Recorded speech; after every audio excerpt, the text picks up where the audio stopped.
What's up, gamers? Welcome to the Two Nerds Podcast. This is your boy, Eric J. Chucky, joined as always by my main home dog, my home slizzle, the man who brings the rain and the pain, mostly in Spain. It's the boy! Yo, yo, yo! Welcome to the Two Nerds Podcast, but before we get started today, people, today I need you to smash that like button as hard as you possibly can. Make sure you subscribe, hit the bell so you can stay on top of all of them notifications stacked up like dollar bills. And Notification Squad represent! If you want to be a part of the Two Nerds crew, you can get to that Patreon link right there. I really appreciate y'all. Bless up. Hashtag Two Nerds for Life. Let's get that hashtag trending. I want to see this video at 30,000 likes, and maybe, just maybe, next week you'll get a 45-minute podcast. What are we talking about today? I'm sorry, I need to take a minute. I need to take a minute for that. That was the April Fool. We're done now. So, back to our normal, regularly scheduled two low-key nerds talking in an echoey room. We're talking about the Elder Scrolls today. We were going to do the age-old... We want to talk about this thing, but really have no new news to share. Two Nerds Podcast move of find a bunch of questions someone on Tumblr made. You know what? And Actually, we do have some new news to share. Motherfucking Shirley Curry gonna be in the next Elder Scrolls game. That is true. That is news. Skyrim Grandma's going to be an NPC. Apparently an important enough NPC that they have her recording voice lines, I heard. I saw her, some of the renders. Look good. But yeah. Some other stuff about the next Elder Scrolls game. They're using a new technology where you take like very in-depth, like high-definition photos of things. Yeah, I saw that. And just mapping real-world shit into the game world at 1-to-1. Man, that's cool as fuck. Yeah. They're going to be using it for Fallout as well, I understand. Yep. Hopefully they'll be a good game to go with that Fallout. Bethesda. Be hard-pressed to be worse than 76. That's fair. Could be Anthem. But we do love the Elder Scrolls series. We've both been with it for a while. You, I think, a little longer than me. Because you played Daggerfall. I sure did. Yeah, I did not. And we don't have a list of questions someone on Tumblr made, because it turns out no one has made one we haven't answered already. So we're just going to sort of reminisce about the Elder Scrolls in light of the recent anniversary.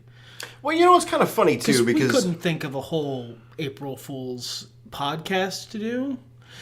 Gosh, I'm sure we could have, but it would have been... garbage. Yeah. More garbage than usual, and that's not cool. And plus, it's not time to go back to Steam releases yet. Shit starts happening starting next week, though. April is a big month. April is a big month, and next week, provided they don't do some shenanigans, you might see a kind of podcast you haven't seen in a long time. Mm-hmm. Listener? Not since a certain revolution. So anyway, about the Elder Scrolls. Yes.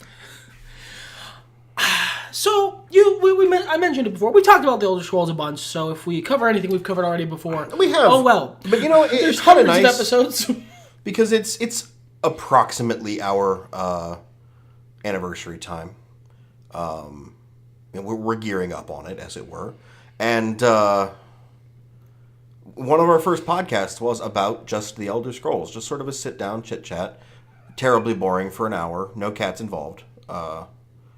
As opposed to this one. Yep. So we're gonna have another sit-down chit-chat about the Elder Scrolls. You played Daggerfall, yeah? Was that the first Elder Scrolls game you played? Yes. So you actually played it before Morrowind came out, like you didn't go back? Nope.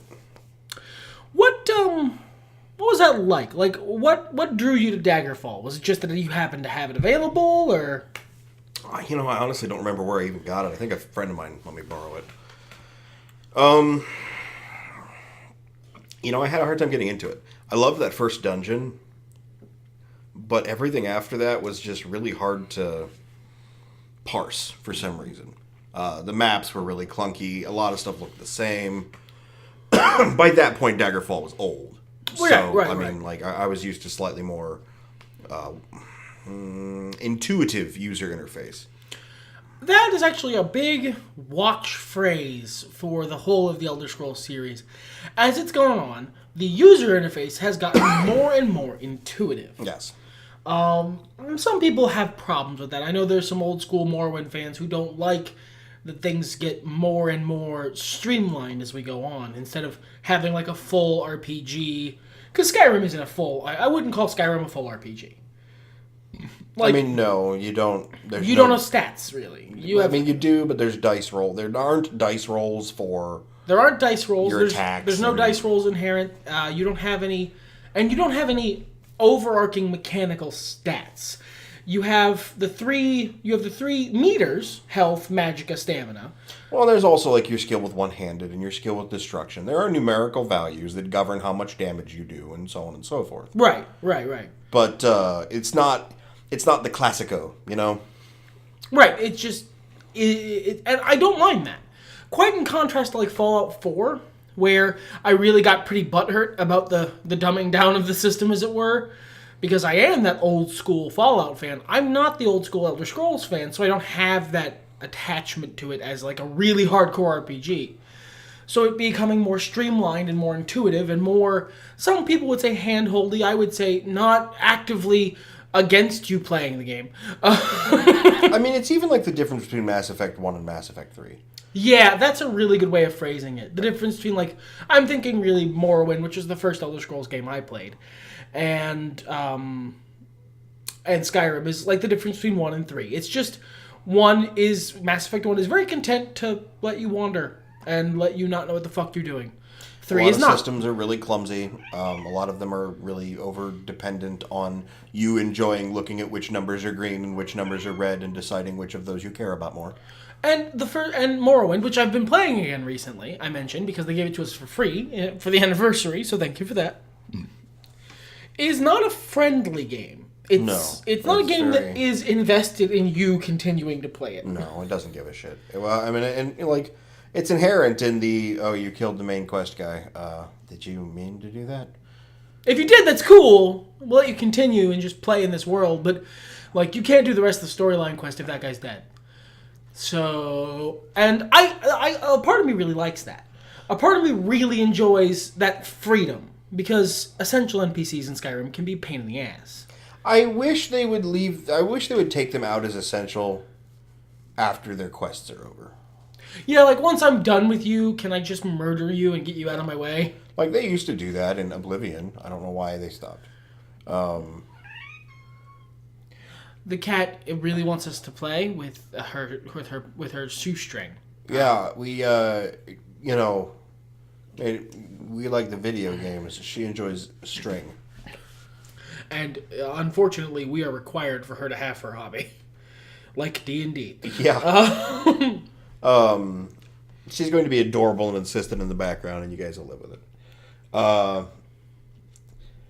And I noticed something here as well. I think this is kind of funny. We talk a lot about Morrowind and Skyrim. Yeah. Briefly, Daggerfall, which was a fine game for its time. Oblivion is sort of the lost child in that conversation. Mm-hmm. We don't end up talking about Oblivion a lot. Just because it represents, for me, at least a middle ground between the two. You know, as much as I played Oblivion, as much as I really enjoyed Oblivion... we both played the fuck out of that game. Yeah. I finished most of the content in it. It's just... Not all of it, because of me. It pales in comparison to Skyrim. In every way that it improves on Morrowind. And in every way that Morrowind is superior to Oblivion, it remains superior to Skyrim. Yeah. So Oblivion is the middle ground. It is the unfortunate damned by faint praise in that it kind of half does both things well, but the other two in that big trinity of more modern Elder Scrolls games, they both fulfill the niche of gamer they're targeted at better. I also feel I get overly hard on Oblivion's graphics based on certain things. But, I mean, one, it's funny. Sure. But the combination of the skin coloring system they use, the very, at the time, high polygon features that made very round faces very fun to craft for both the game designers and, person using the UI, and the lighting engine. Everybody's face ended up looking for me, at the worst, like those little candle votives. They look like Precious Moments figurines. No, I mean, yeah, that too, but like specifically those like stained glass looking candles, the little candle holders. Yeah. When you light a candle and it's got that inner light, but it's sort of dim because it's that thick stained glass, and it's usually like red or orange or whatever. I got a lot of that. Most Skyrim or most Oblivion characters look like they have rosacea to me. Yeah, I mean, like it looking back at it, Morrowind's not got great graphics. It's got PS1 era graphics, but I prefer those low poly models or the insistency of uggos in Skyrim. It's better to do low poly well than high poly badly. Right. It's ironic because usually games from that generation I don't have that problem with. My usual issue generation is the PS1 and 64 era because we were fucking around. Everything is chunky. Yeah, we were fucking around with the graphics. That was the Wild West of 3D. I think a lot of the sprites of the final 16 and 32-bit generations look infinitely more beautiful compared to, say, the first Lara Croft or Cloud. You don't like triangle titties? I mean, they're fine. Or Cloud marshmallows stacked on top of each other's? Strife? Even Mario, like Mario 64 Mario, I think they did it a lot better because he's very cartoony, but still. I definitely can understand that outlook. Right, but like in here, I prefer Morrowind to Oblivion. That is a bit of a contrast. I prefer Skyrim to both. Well, yeah, that kind of goes without saying. I think I've played easily over 1,000 hours of Skyrim. Easily. Possibly close to 1,500. I love that game. It's a great game. I can't play it anymore. I've wrung every piece of fun out of it. I've bought it for the 5th time just recently. Yeah, we've bought. Todd Howard has all our money. You know how he keeps porting Skyrim to everything, and people keep buying ports to Skyrim. That's us. That's us. We're the people who buy Skyrim port for the fridge. Okay, that's. I play Skyrim on my fridge. Shit, yeah. Go eat a wheel of cheese in Skyrim, open it up, get a block of cheese out of the fridge, eat the block of cheese while eating my block of cheese. Fucking realism, man. But I do want to make this. We're kind of looking back at it. What do you think Oblivion did better? Is there anything Oblivion did better than Skyrim? Is there anything it did better than Skyrim? Woof.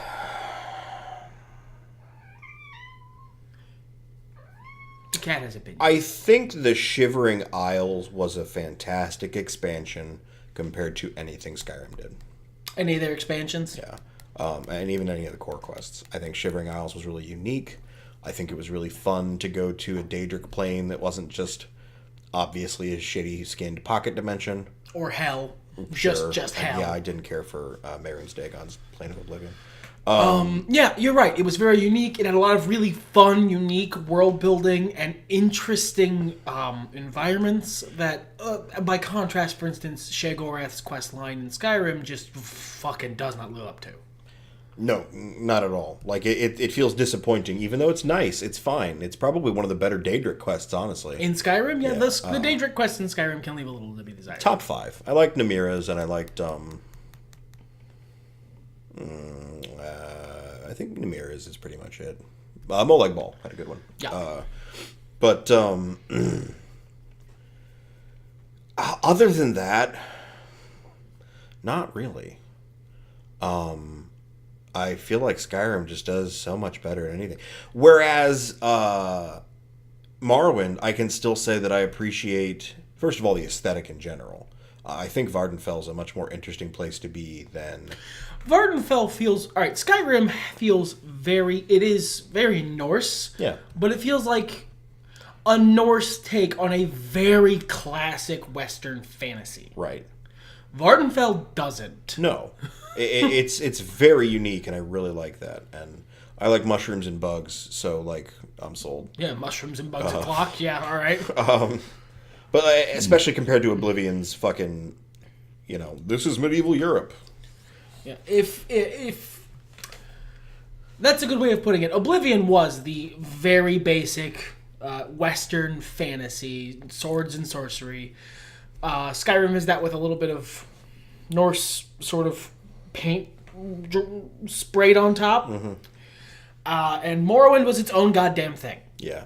I really there were that. katanas and chitin armor and... Well, and that's the other thing I wanted to bring up. Other than like the environmental aesthetic, I feel like the aesthetics of a lot of the gear and the modular nature of a lot of the gear. That is a system that I actually vastly prefer in Morrowind. I give Morrowind shit for being a lot less friendly of a game, but I actually really prefer the way Morrowind does gear to the way like Skyrim does gear, where there's like body piece. Like, at least let me separate my pants, which I understand why they do that for clipping reasons, but y'all gonna clip anyway. Yes. Like, come on, guys. We both know what this is. Give up the ghost. We both know what developer you are. It's gonna clip. Let me at least put on cool pants. And I liked that nothing was gendered. I as a dude could put on a dress. If a female character found pants, they could put on the pants. Whereas outfits in Skyrim change. They morph into different things to match your current model. Yeah. If you're the model what has boobies, you wear more dresses. Well, and I understand that for programming limitation reasons. I get it. It's not a criticism. It's just something I enjoy about Morrowind. It's not a criticism of Skyrim so much as it is a praise of Morrowind.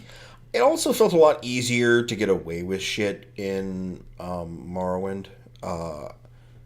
Or a lot more accessible. Let me put it that way. It felt more accessible to get away with shit. It's a lot harder to rob somebody or force them to attack you or that sort of thing in Skyrim. That's sort of a carryover of the Oblivion guards. Skyrim guards are very much kind of a carryover of the Oblivion guards where they're a little omniscient. Yeah, everybody in Oblivion. And I wish, it really bothers me that the horse is able to witness my crimes. In Skyrim? Yeah. And will rat you out. Yeah, I don't appreciate that. Because, I could be doing something as innocent as picking a lock as part of a quest, and if my fucking horse is too close... And even if it's your horse, horse that you own, your horse will rat you out. Yeah. No loyalty. Do I not give you carrots? Do I not give you apples? Well, no, I don't, because there's no mechanic for that. But come on! I would if I could. All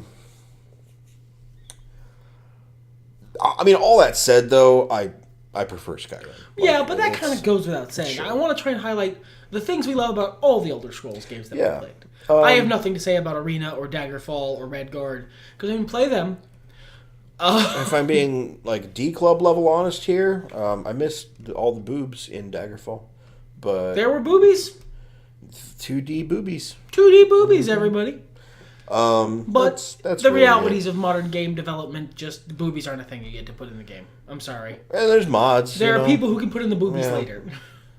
They take it too far, though.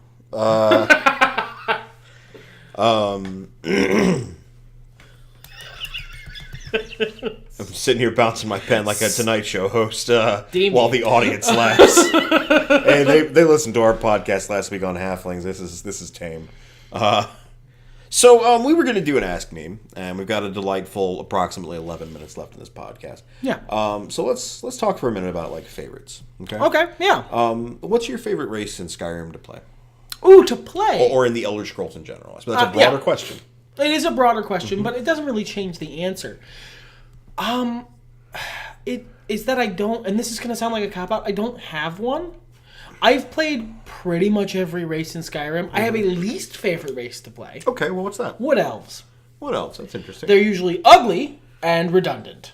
Anything I want a Wood Elf, anything I would want to be a Wood Elf, I would instead want to be a Breton. Their racial abilities are just better in every conceivable way, and they're not uggos. I don't really think Elder Scrolls does enough to separate Wood Elves from High Elves. I don't think there's enough nature magic and shit. I feel agree. And even in their lore. The kind stuff in Skyrim is really cool. Yeah. And in their lore. The funny thing is, alright, so actually this is something I wanted to discuss. It's a little bit separate from the whole favorites thing, but the Elder Scrolls lore and the Elder Scrolls games bear only the vaguest resemblance to each other. Yeah. There is that, yeah. Like, if you read the lore of the Elder Scrolls, it is a high fantasy, very high fantasy setting. With, like sky ships and laser beams and shit. But none of the games deliver on that.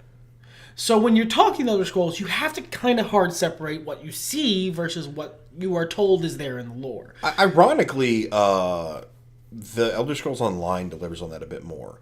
Everyone has the craziest magic. You know what I mean? And that's what the Elder Scrolls is in the lore. It's a lot crazier. Yeah. Valenwood, for instance. Valenwood is supposed to be fucking deep nature magic with, like, talking, walking trees and, like, a lot of really cool shit. And you just never see... We've never been to Valenwood, but you never even see it in Wood Elves. They've got, like, a minor bonus to working with animals sometimes. Sometimes they've got, like, a charm. And they're a little better at bows. That's so boring. You know, I hope that in the next game they get a little more of that, because in Elder Scrolls Online, which I have not played a lot of, but one of the classes gets some nature magic. That's cool. I was very appreciative of Scuttlebutt that. is the next one's taking place in Hammerfell. That's what a lot of people have been saying, yeah.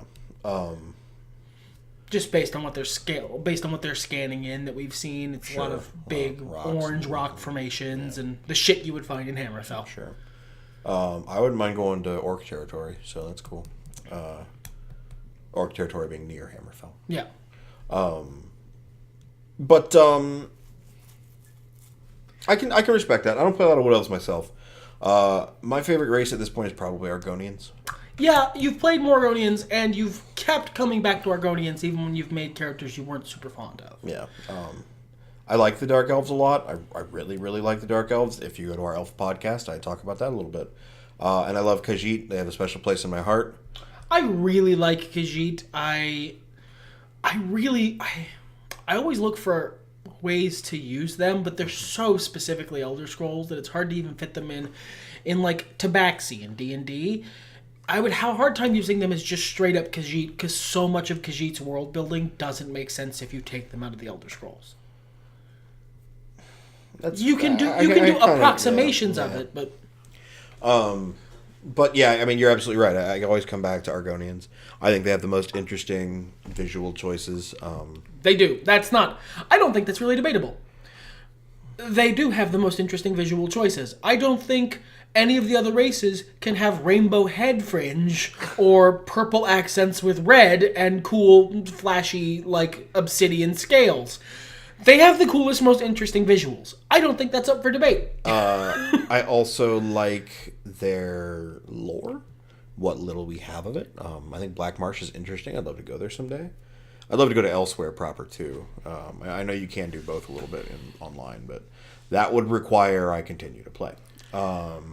There's also mods for Skyrim, now that you have Skyrim on PC. That is true. Moonpath to Elsewhere is actually pretty fun. I might check that out. I have been enjoying Inigo, the Khajiit companion. Yep. He's been pretty cool. But, yeah, I just, and it's nice not to have to worry about swimming.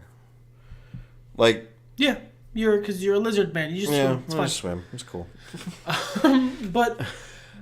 Do you have a least favorite race to play? Do I have a least favorite? Probably High Elves, actually. Actually, it's probably the human races. Imperials and Bretons? Imperials and Bretons specifically. I've played some Redguards before. I don't think I've ever actually played an Imperial. I've played Nords a couple times. I played an Imperial when I played myself. I've played in a game. A couple different High Elves. When I played myself, I played a Breton. Sure. So, yeah, no, I don't think I've ever played an Imperial.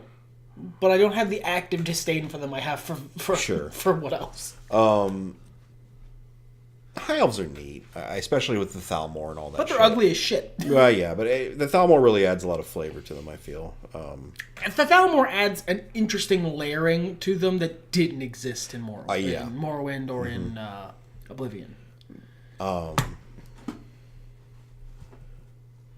So, I mean, probably at the end of the day, yeah, like Breton or Imperial is probably my least favorite. I don't hate them. I don't hate any of the races, but I just wouldn't pick them. Yeah, well, there's other better options. Yeah. Even if I'm playing a human, Redguards and Nords are more interesting. Yes. Redguards have really sturdy culture, and Nords so do have Nords. Nords have probably the coolest individual culture for any of the human races, I think. Yeah, definitely cooler than Imperials. Imperials are lame as fuck. And Bretons, if we're being real, Bretons are just French. Bretons are just French, like, quarter elves. Yes. Take all of my problems with half elves and then make them not even legit half elves. When will we get to talk about my problems with half elves? Later this year, listener. April's going to be a busy fucking month. All right, so what about your favorite Elder Scrolls NPC? All right, so the meme answer is Maik, Yeah, because he is eternal. He is always. He is Maik the Liar. Mike is good. He's amazing. You know what? It's been so long since I've played Skyrim that I don't know if I could name an actual NPC I interacted with a lot. In Skyrim, I got sort of tired of having companions with me because although I'm less challenge focused than you are, having an unkillable NPC walking around with me just made the game too easy. Right. And answering any of the dogs that aren't the one that talks is a cheat. Of course I love the dogs. They're the dogs. But I think, in terms of companions that I ended up working with a lot, that I ended up hanging around a lot, I think Serana is probably, at least in Skyrim, the biggest answer there. Serana's good. I can't remember her name. She was the character in the Thieves Guild mission that was voiced by Mo from Guts. From Guts, yeah. The Dunmer. The Nightingale, I think. The Nightingale, yeah. Now, she's not my favorite, but I feel like her and Serana are both up there. Jizargo from the Mages Guild in Skyrim. Jizargo. And I'm sad because when I played a mage in Skyrim, I couldn't bring a companion with me because when I was playing a mage, I was playing a destruction mage. Right. And boy, howdy, is that just a great way to piss off your companion. I think we'd be remiss if we didn't give credit to Good Guy Gregothor. Good Guy Gregor. Gregor, excuse me. It's the best house Carl anyone could ask for. But honestly, my favorite is Maik. I light up every time I see him. Well, he's great. He's Maik. He's Maik. I actually just fired up the game earlier. I got into a random encounter with some people that killed me. Died, loaded for my last save, walked down the road, and instead of them, the random encounter that spawned was Maik. And I was like, oh, it's my buddy Maik. How's it going, pal? Yeah, just, Yarl Balgroof also deserves credit. He's such a meme. He is such a meme, and he sits so amazingly. Yeah. And he's such a scumbag. But core game, I think my best companion was Jizargo. I did a lot of adventuring with him. He's a cool guy. Least favorite Skyrim NPC. Kids don't count. Or Elder Scrolls NPC in general. Yeah. There's not a lot of NPCs that I'm really high or low on, like, in other games. 10 years ago I would have said the Adoring Fan as my least favorite, but now I love him. No, he's grown on. He grows perfect. On you. He's a god. He's amazing.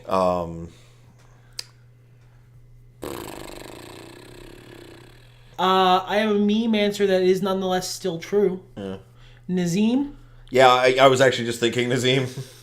Do you get to the Cloud District very often? What am I saying? Of course you don't. So many times has Nazim eaten 3 feet of steel for that sentence. And then I reload because I want to be able to go back to Whiterun.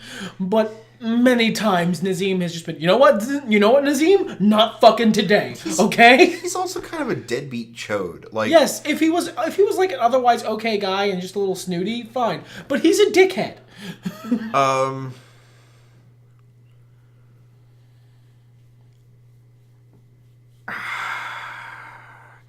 I want to say there's some jackass who betrays the Assassin's Guild at some point. And you're not a huge fan of Ulfric. No, I like his voice acting though. Like I think he's a really good plot device. I think the dichotomy between the Empire and the Stormcloaks is very, very good. Because on the surface, the Stormcloaks seem like they're unequivocally right until you dig deeper, and then you're like, well, hold on a second. Wait a minute. And especially if you go talk to the Empire is kind of a tough spot. It's very shades of gray, and I really enjoy that. I'm trying to think of an Oblivion NPC who, so many years on, I remember disliking, because it's been so long since I played Oblivion. I don't know their names, but I don't know you, and I don't care to know you. And, yes? Saw a mudcrab the other day. Filthy creatures. Well, but there's the one NPC in the Imperial City that's involved in the grave robbing quest. Oh, yeah, and until you, get into that, every time you run into him, he stops and goes, yes? And he's got, unique clothes, and he looks cool, but he's fucking nobody. And then the other dude is some noble in Breville? Okay. Bruma? It's been a while. And he's the guy who, when you walk past him, his catch thing is, I don't know you and I don't care to know you. And he just keeps saying it. Once we accidentally stuck him there with paintbrushes. We were fucking around and he happened to pass through. And he wouldn't stop. It was, I don't know you and I don't care to know you. I don't know you and I don't care to know you. I don't know you and I don't care to know you. And it was hilarious, but also I wanted him to die. Yeah. Yeah, that's fair. I remember being pretty unfond of the Count of Skingrad. Yeah. The vampire or whatever. He was just kind of a dickhead. Yeah. There's a couple of Jarls in Skyrim that can eat a whole butt. Yeah. But, shout out Old Lady Jarl. Great. Yeah. Ball roof. Scumbag supreme. Love him. Old Man Jarl. Meh. A little bit of a shithead. Jarl who Maven Blackbriar puppets around. Bad. I love their court mage, though. She's really fun. She is, yes. Yeah. Maven Blackbriar. You know what? There's an NPC I'm not fond of. Mostly because she's quest essential. That's the only reason Maven Blackbriar is alive in 80% of my playthroughs of Skyrim. Because she is annoying for the same reason kids in Skyrim are annoying. Yeah. She's immortal and she knows it. Because if she wasn't quest essential, every time she's like, you can't get away with killing me, I would murder her. Because what are you going to do about it? Oh, I don't get to go back to Riften. Boo! Until I pay my 600 gold fine. Yeah. I will go rob one tomb, get 600 gold out of canopic jars, give it to the guards, and this problem for all of Riften is solved. But I can't because you're immortal, you unbelievable bitch. It makes sense for a lot of the speech and stuff. I don't know. I'm sure they could have done something. But you know what? Actually, I had other questions I could ask, but we're winding down on the podcast here. I want to ask one question. If you could make one change, if the game is Skyrim 2, except for one change, only the next one. Elder Scrolls game, what would it be? Now, I've got an answer. I want to hear your answer first. I would make the Assassin's Guild quest different. Every fucking Assassin's Guild quest is the entire Assassin's Guild dies. Spoiler alert. And they have some of the best characters every time. Stop taking them from me. It's at this point, if they do it a third time, it's not, haha, a callback. It's not funny. It's tedious. What great characters. You guys keep building these amazing characters, and then they're all dead. Yeah, you're right. That is an annoying thing. That is an annoying thing that they do. I think it will be 110% officially annoying if they do it a third time. I'm not going to throw my controller down and pout, but I'd just be like, God damn it, guys. That's actually really fair. Me, one change. It's the change I make most often via mods. I would remove essential status from every NPC I can get away with without literally crashing the game. And maybe insert that old school Morrowind, hey, this quest line and this quest line will not work if you kill this NPC. Are you cool with that, YN? Why? Because there's so many NPCs who get on my nerves purely because they're unkillable. This is a little bit of an edgy boy thing I did. I'll let you know, listener. I downloaded the Killable Children mod for Skyrim, and then I didn't touch the poor little moppet heads. They become instantly cutesy and adorable the second that they're not immortal scions of smug. I'm putting that on your gravestone. Immortal scion of smug. If I'm immortal, what do I not have? An outro for this podcast proved me wrong. Everything's better when nerds talk about it. Damn it!